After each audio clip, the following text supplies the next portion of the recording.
अर्धसमृद्ध, जिसको कहते हैं हाफ क्लोज, आधा ही क्लोज रहे।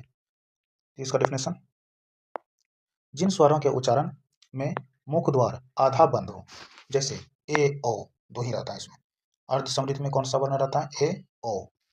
ठीक है, तो 6 नंबर का जो विभाजन है 4 भागों में बटाता है मुख द्वार के आधार पर, स्वर वर्ण को 4 भागों में बटाता है।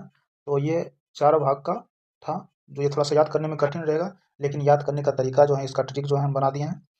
जैसे कि क्वेश्चन अगर पूछेगा कि अ जो है वो मुख विवर के आधार पर कौन सा क्या है, तो क्या है? तो अर्ध विपरीत है, तो ऑप्शन में अर्ध विपरीत मार देना है। तो कैसे पता करना है? तो एक तो तरीका है याद करने का, दूसरा तरीका है देख लेते हैं। जैसे कि पूरा अ आ हर्षई दुर्गई हर्षौ दुर्गौ औ तक लिख लिया।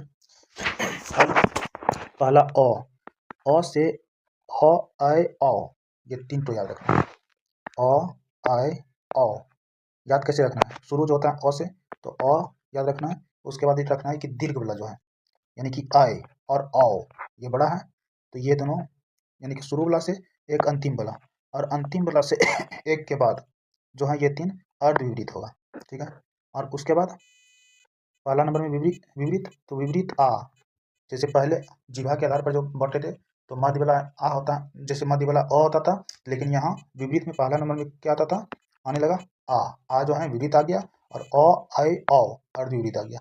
उसके बाद हर्षई दुर्गई, इसके बगल वाला, जस्ट बगल वाला चारों वर्ण, पहला वाला वर्ण और अंतिम वाला वर्ण, और एक के अंतिम से एक के बाद छोड़ करके अर्ध विपरीत में आ गया, और दूसरा वाला वर्ण अ के बाद आ, यानी कि दूसरा वाला वर्ण विपरीत में आ गया। उसके बाद वाला वर्ण हर्षई दुर्गई हर्षऊ दुर्गहु, ये 4 वर्ण किसमें आ जाएगा? समृद्ध में आ जाएगा।